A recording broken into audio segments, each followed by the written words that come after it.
In this video, I'm going to talk about what it takes to pass Amazon interviews as of 2024 with some insight of successful candidates and, of course, some mistakes you'd want to avoid.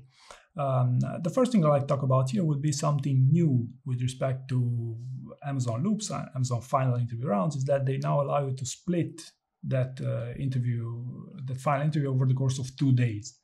All right, so this is probably something inspired from level 7 and above, where it was already the case that the interviews were spread over the course of a few days, and in certain parts of the world, even over the course of a few weeks.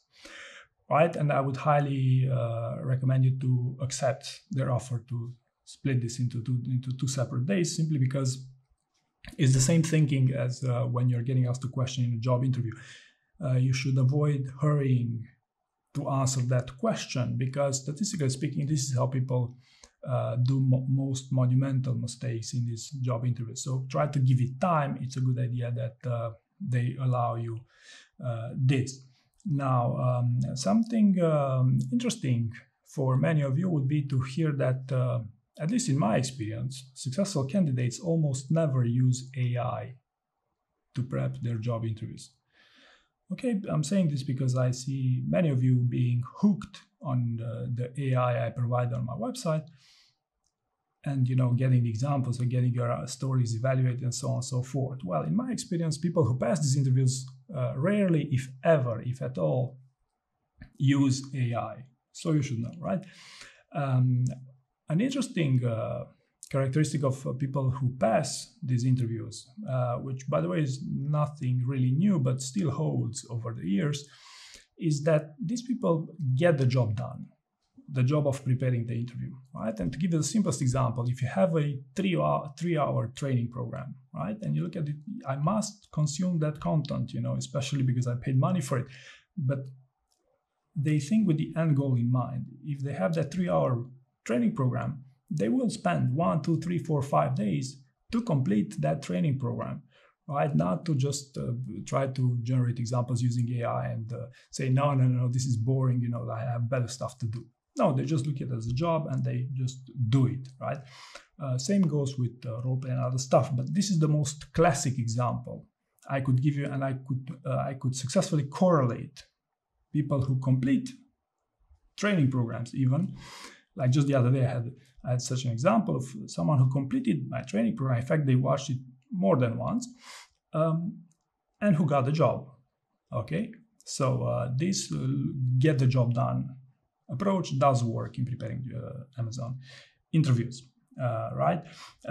What doesn't guarantee you're going to pass Amazon interviews is if you prepare on questions, on stories on the leadership principles. So, for instance, I had an example of a candidate who spotted all the leadership principles in their job interview with one single exception. So in 5 rounds, 10 leadership principles, it was only one they did not spot. And they failed the interview. One way you could go around this is because they over-prepared. I mean, they prepared on the principles a lot when they could have spent a little bit more time on role-playing. And what I'm pitching to you here is try to find someone to role-play with, try to find someone who can challenge you, to bring some new questions or some questions framed differently as to the classic standard interview questions in Amazon interviews with their leadership principles. So try to find some challenge and follow-up questions there, because this is how you build interviewing skills. In reality, this is how you build listening skills, if you want, and this is what could help you best, right? So in Amazon interviews nowadays, it's expected that you know that the questions for each of the leadership principles, more or less, right? Not 100% of the time, but this is the expectation, simply because they're so freely available, they're so easy to access, right? So this won't guarantee you. Also, an interesting thing I noticed in successful candidates, with very few exceptions over time and over the years, is they are respectful. They are super respectful, even in our exchanges, but also respectful of someone else's time. And I just thought I'd bring this to your attention as well. Also, the quality of the story banks. So I found that there's been a significant improvement in the quality of story banks this year when compared to previous story banks. And could be because now you can get examples of better interview answers than you previously could, but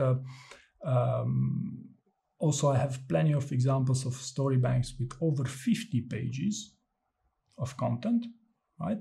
I'm not saying you should do over 50 pages, but I'm saying that it's become the norm to have good quality story banks, whereas in previous years it wasn't that much in fashion, right? Everyone builds their stories in the star format. I don't particularly recommend it because nobody's going to pay a ton of money for answering questions in the star format.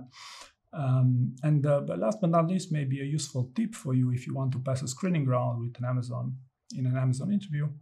Try to get a referral, right? So people who get referrals are far more likely to pass those screening rounds and then focus on their final interview rounds, right? So these are all my points. I had prepared this, I believe, what's most interesting and most relevant when it comes to passing job interviews. I hope you found this useful, and thank you very much for watching.